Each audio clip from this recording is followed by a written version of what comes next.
ભરૂચમાંથી પ્રયાગરાજ મહાકુંભમાં 4થી વધુ બસો શ્રદ્ધાળુઓની ગઈ હતી તો બીજા કેટલાક ટ્રેનો અને અન્ય વાહનોમાં પણ ગયા, જેઓએ મૌની અમાસે સર્જાયેલ દુર્ઘટના બાદ પણ શ્રદ્ધાભેર આસ્થાની ડૂબકી મારી પુણ્યનું ભાથું બાંધ્યું છે, જેમાં પ્રયોસા ટ્રાવેલ્સના જિગ્નેશભાઈ બ્રહ્મભટ્ટ સાથેના શ્રદ્ધાળુઓ પાવન સ્નાન કરી અયોધ્યા, વારાણસી સહિતના તીર્થ સ્થાને દર્શન કરી પરત ભરૂચ ફરી રહ્યા છે. સ્થિતિ સામાન્ય થઈ હોવાનું જણાવી તેઓએ સરકારની વ્યવસ્થામાં પણ સુધારો થયો હોવાનું કહી ટ્રાફિક પણ હવે નોર્મલ થઈ ગયો હોવાનું કહ્યું હતું. તો ભરૂચના એડવોકેટ અને સામાજિક અને ધાર્મિક ક્ષેત્રે કાર્યરત પ્રકાશભાઈ મોદી પણ પરિવાર સાથે મહાકુંભમાં સ્નાન કરી ધન્ય બન્યા છે. વડાપ્રધાન નરેન્દ્ર મોદી જેવા લાગતા પ્રકાશભાઈ મોદી મહાકુંભમાં મફતમાં તુલસીના છોડનું વિતરણ કરી રહ્યા છે. જય શ્રી રામના નારા સાથે એક છોડ રામના નામે રોપવા અપીલ કરી રહ્યા છે. એમને જોઈને વિદેશીઓ પણ તેમની સાથે ફોટા પડાવવા માટે અને સેલ્ફી લઈ તેઓની આ શ્રદ્ધાની સફર યાદગાર બનાવી રહ્યા હતા. મંજુલાબેન, કેટલી ઉંમર? આપણે મારી ઉંમર 87 વર્ષ. આ જે આપણે જાત્રા કરી એમાં તમને શું અનુભૂતિ થઈ?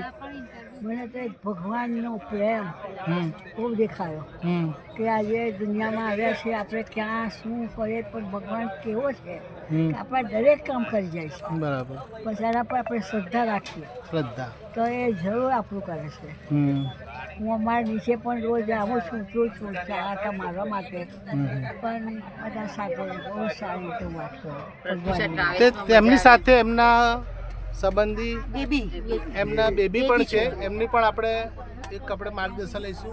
આ અનુભૂતિ કે આ પ્રયોસા ટ્રાવેલ્સમાં આપણે જ્યાં 7 દિવસમાં ટ્રાવેલિંગ કરી તેના માટે 2 શબ્દ તમને. મારું નામ વર્ષા સોહલા છે, હું મુંબઈથી છું.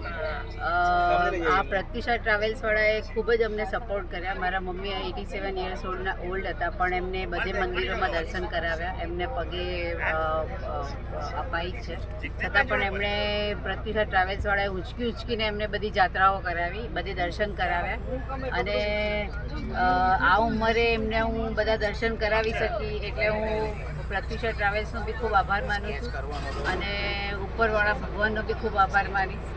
અને આ ટૂરમાં ખૂબ જ અતિશય મજા આવી અને એમણે અમારી ખૂબ જ કેર લીધી, કાળજી લીધી અને ટૂરના દરેક સભ્યએ અમને સપોર્ટ કર્યો, એટલે હું દરેક સભ્યનો બી આભાર માનીશ. દરેક જે ટૂરવાળા હતા, અમારી સાથેના જે ટ્રાવેલર્સ હતા, એ બધાએ અમને ખૂબ સપોર્ટ કર્યો હતો અને એનાથી અમે ખૂબ જ અમારી ટૂર આનંદમય થઈ ગઈ. અમારી એક પૂજા ભક્તિવાળી એક સૂર હતી અને એ ટૂરમાં અમે બધાએ જ ખૂબ ભક્તિની સાથે ભક્તિને રંગાઈ અને ભગવાનની સમક્ષ પહોંચી ગયો અને એટલો બધો અમને અનુભવ થયો હતો. દરેક અમારા ઓફિસમાંથી અમે બધા નાટક કરતા હતા, ગાવાનું એ બધું એમાં અમની ફિલિંગ્સ લેતી હતી, પ્રેક્ટિસ લેતી હતી. પણ બધા બોલાવે તમે આવો, ચાલો તમને અમે ઉચકીને ચલાવી મને લઈ જતા હતા. સ્ટેજ પર જતી હતી, સ્ટેજ પર બેસીને જે ગાતી હતી એનાથી લોકો બધા તાળીના ધગડાટ કરી દીધા. 2025 મહાકુંભ પ્રયાગરાજ સનાતન હિન્દુઓનું ધર્મસ્થળ પ્રયોસા ટૂર એન્ડ ટ્રાવેલ્સ દ્વારા ભરૂચ જિલ્લાનું ભવ્ય આયોજન કરી અને આજે પ્રયાગરાજ પહોંચી ગયા છે ને સુખરૂપ બધા યાત્રા કરવા ત્યાંથી નીકળ્યા છે અને નીકળીને સુખરૂપ આવે એવી ભગવાનને શ્રી કૃષ્ણ ભગવાનને જે ભોલેનાથને પ્રાર્થના કરીએ છીએ.